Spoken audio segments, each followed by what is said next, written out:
Hello and welcome back to Clicks on the Side. Today we're going to be doing something a little different, and we're actually going to be skipping the team building and going straight to showcasing a new piece.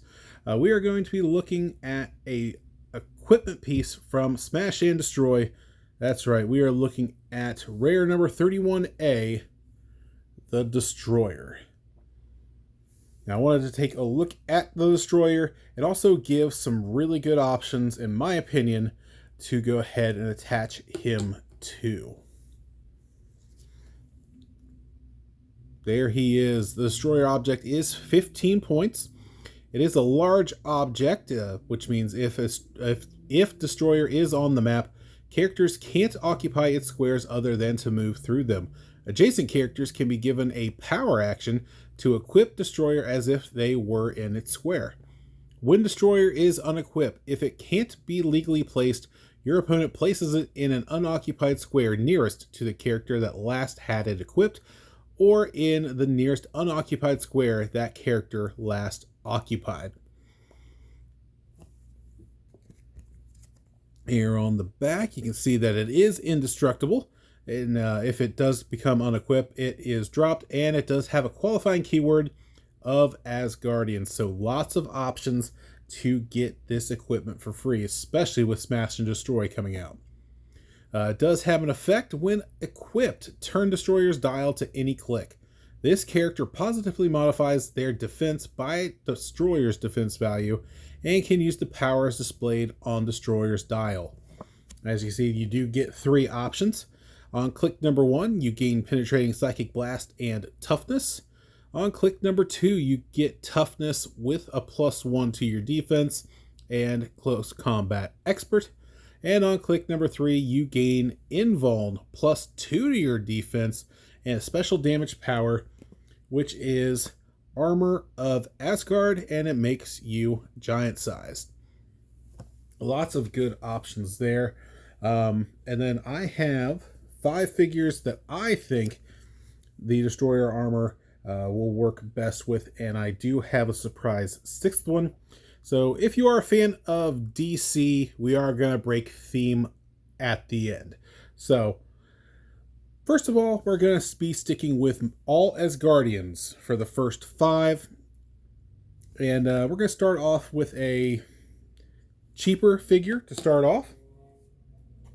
In my opinion, a good value piece when it comes to using the Destroyer armor. And we are looking at, from Smash and Destroy, common number 10C Wrecker.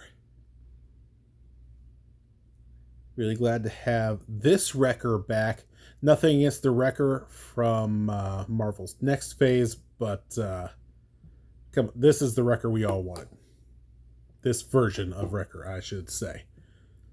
And the reason I think he is a great value piece for this equipment is his trait. He does have the Asgardian keyword, so he does get the Destroyer armor for free. And he has the trait Time to Get Wrecked.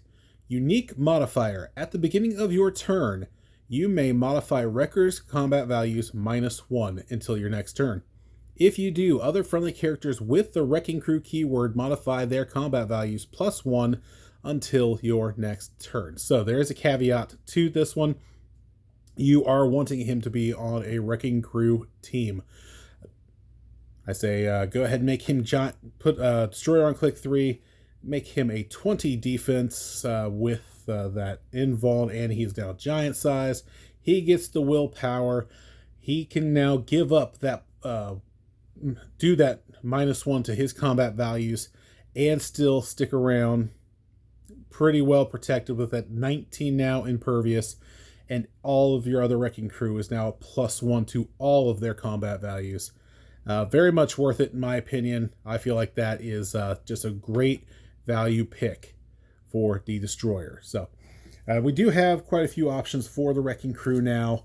And even if you don't want to go full Wrecking Crew, look at all these other keywords. Most of the other Wrecking Crew have Thunderbolts. They have Brute. So you can switch and swap with other figures from the set. There are possibilities to be had. Up next, we are going with a piece that has been around for a little while now, and I only just recently got it because of a sale on WizKid's website. And yeah, I pulled the trigger and we went ahead and got the Hall of Armor iconic set. And from that set, we have iconic Marvel Iconics number 8, Iron Man. I believe this is the Thor Buster version. And why did we go with it? Because this is an Iron Man that does have the Asgardian keyword. There you go. So he gets the equipment for free. At 80 points, he's going to need that for free. And I would honestly put on click number 3, the Destroyer, as well. He already has the invuln, but this would give him invuln throughout the dial. It gives him a 20 defense from both close and range. So now he already can fly, but just add on the fact that now if there was any blocking, he'd be able to see over it as well. Excuse me, and he now also has giant-sized willpower. So yeah, that's why I would go ahead and pick this Iron Man. Something a little different, and lots of other keywords you can play with there. It doesn't have to be an Asgardian team. You can put him with your Avengers. You can put him with Stark Industries, which there's not enough of. There needs to be a few more.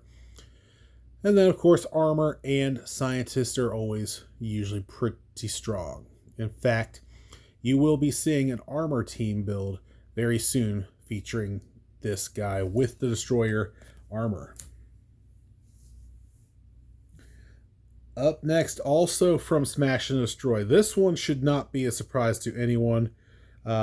Really glad to have been able to pull her, and she is a great sculpt. We are looking at Chase number 46 from Smash and Destroy. We are looking at Freya.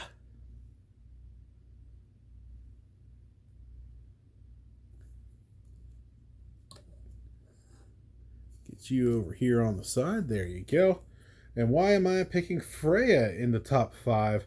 It is because she is 50 points, has the Asgardian team, keyword, but as you can see, she does not have a lot of staying power. Yes, she does have 18s throughout. Oh, there we go. 18s throughout.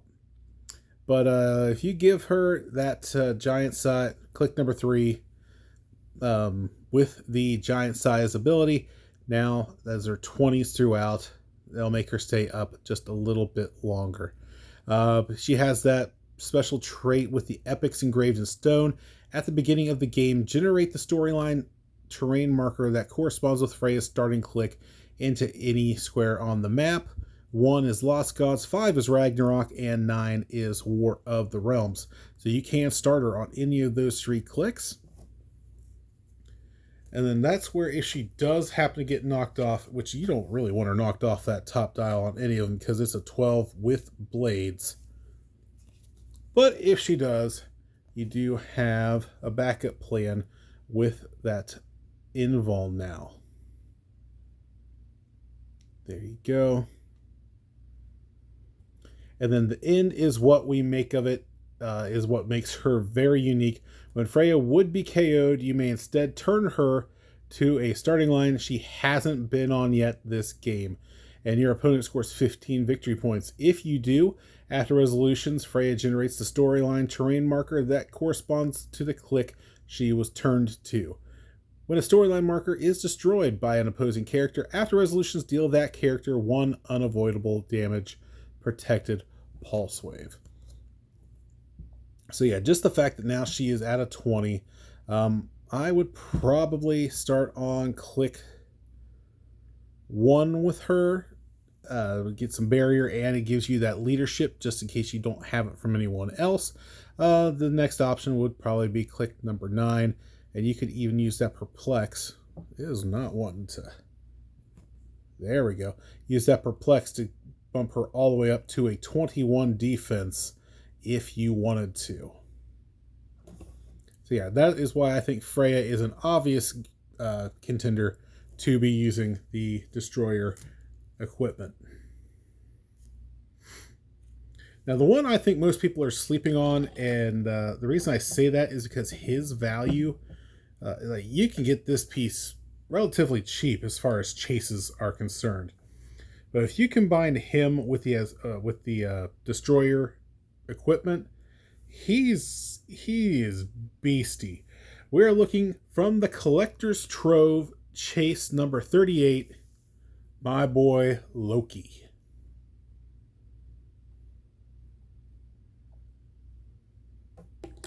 Why Loki, you may ask? He is his guardian, so of course he gets it for free.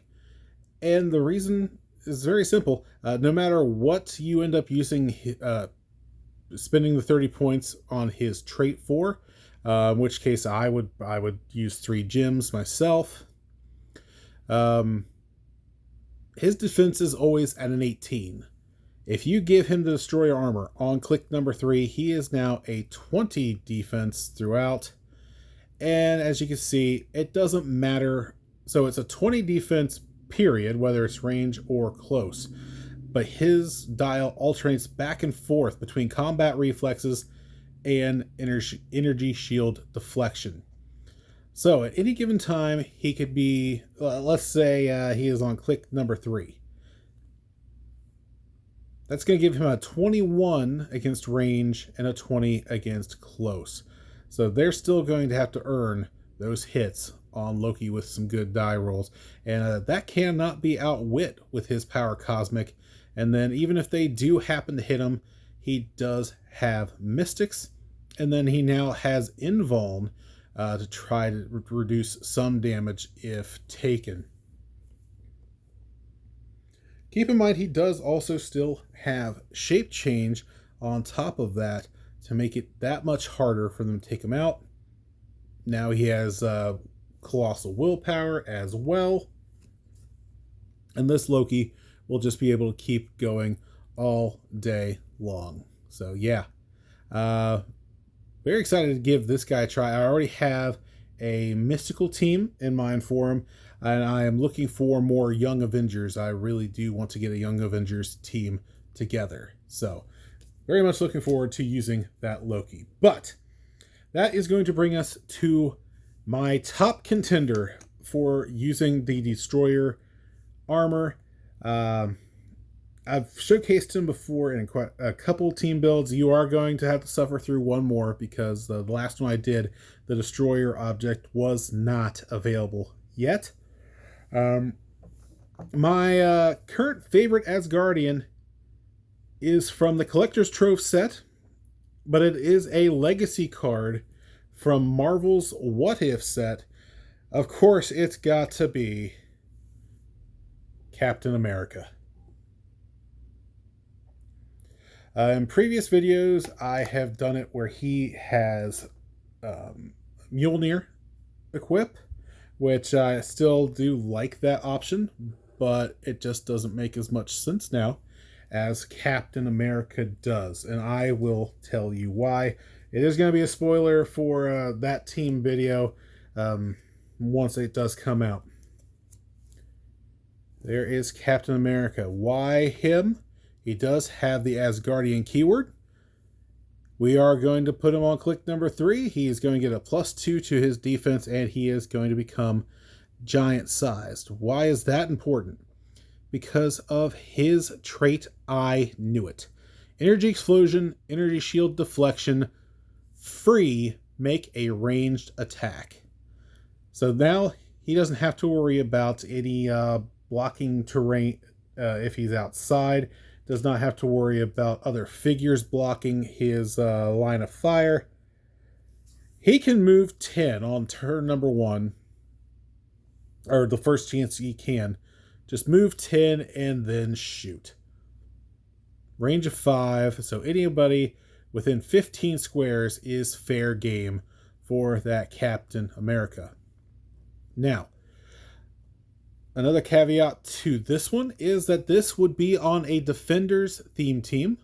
He has the Defenders team ability. He is now giant sized. since he is giant size, he is going to carry up his good friend, Misty Knight. Misty Knight has a 19 defense and has the Defender's team ability. That now gives Captain America a 19. It does not modify, it replaces his defense to a 19. Now add the +2 modifier from the Destroyer armor, and Captain America is now a 21 defense range, or up close, and a 22 defense from range because of his traded ESD.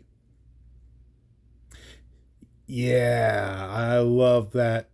So my game plan would be Captain America is going to move up to 10 spaces, carrying Misty Knight, letting Misty Knight base whatever poor sucker is there with her 19 combat reflexes, and just hide behind Misty Knight because he can shoot right over her to do a ranged attack. Next turn, with that 19, Misty Knight should... And, oh, by the way, Misty Knight does have the police team ability, if you're not familiar. When an adjacent friendly character makes a range attack, modify the target's defense -1 if the target is within line of fire of this character. Yeah, so just that much more of a problem for them to have to deal with. Absolutely love that combo. Now you have your opponent is stuck beside Misty Knight with Cap on her, covering her back. She has exploit weakness, a 19 combat reflexes, so if they're up close, they're just stuck to her, while Cap is also just pinging them off. Now, and then if they happen to get through that, if they happen to get her out, that could always lead to the other trait where, I jumped past it. On your left, free once per game if your opponent's force has more characters than yours. Generate all bystanders on this card. That's just going to be your backup situation, because odds are they're going to have to work pretty hard to get rid of Misty Knight. And once they do, their consolation prize is getting all 4 of these guys popped out. And now Cap can take advantage, as long as he's still on his top two clicks, yes, of his Avengers Assemble, leadership, friendly characters with the Avengers team ability. Sorry, there we go. Modify their defense +1 for each friendly character with the Avengers team ability adjacent to them, which all 4 of them do. Yeah, so very much looking forward to trying out the combo of Misty Knight and Captain America on the Defenders theme team. Although it does not necessarily have to be Defenders, because they do also share the Warrior team keyword, which Luke Cage has as well. And I believe... War Machine also has. So if you do a Warrior team, then you can actually get Misty Knight, Luke Cage, and War Machine to a point where they can take advantage of the crew traits. So yeah, that is my top contender, absolutely, for the Destroyer armor. Now, if you want to get a little crazy, there is one other that on the DC side of things I would go ahead and try it with. And we are looking at the iconic set from DC, and we are looking at Nightfall Bane. If you are not familiar, he has a trait where he starts off on click number... He starts on click number 7, and then you get to heal him you roll a d6 and heal him up to the what you roll. If it's a 1 through 2, nothing happens. You just heal 1 or 2. 3 through 6, you get a token on him, and if it is not removed by the end of your turn, you do 1 unavoidable damage to Bane. But you want to go ahead and give him the Destroyer on click number 3 to make him giant size. So now his willpower goes through on a 3 through 6, and a successful willpower roll is how you get rid of those toxin tokens. Yeah, I've been looking for a better way to get Bane out there because this sculpt is amazing, and that is something I am going to definitely have to look into. So there's a little something for you fans of DC if you were looking for an alternative there. I know it's not quite on theme, but hey, when it comes to objects, I don't, because I do what I want. But there you have it. Those are my top 5 choices for the Destroyer armor, at least as far as getting it for free. Like I said, there are plenty of other options outside of the Asgardian keyword. The Chase Juggernaut from Smash and Destroy is one of my top guys I've been looking into. Constrictor, I think, is a good one. If you've seen my previous video, Lady Stiltman is a good one for it as well. Lots of good options. But let me know what you think, if you agree that these are some of the best choices for it. Again, I really do love that combo with Captain America and Misty Knight. But that has been it for me. Thank you very much for joining me. And until next time, this has been Clicks on the Side.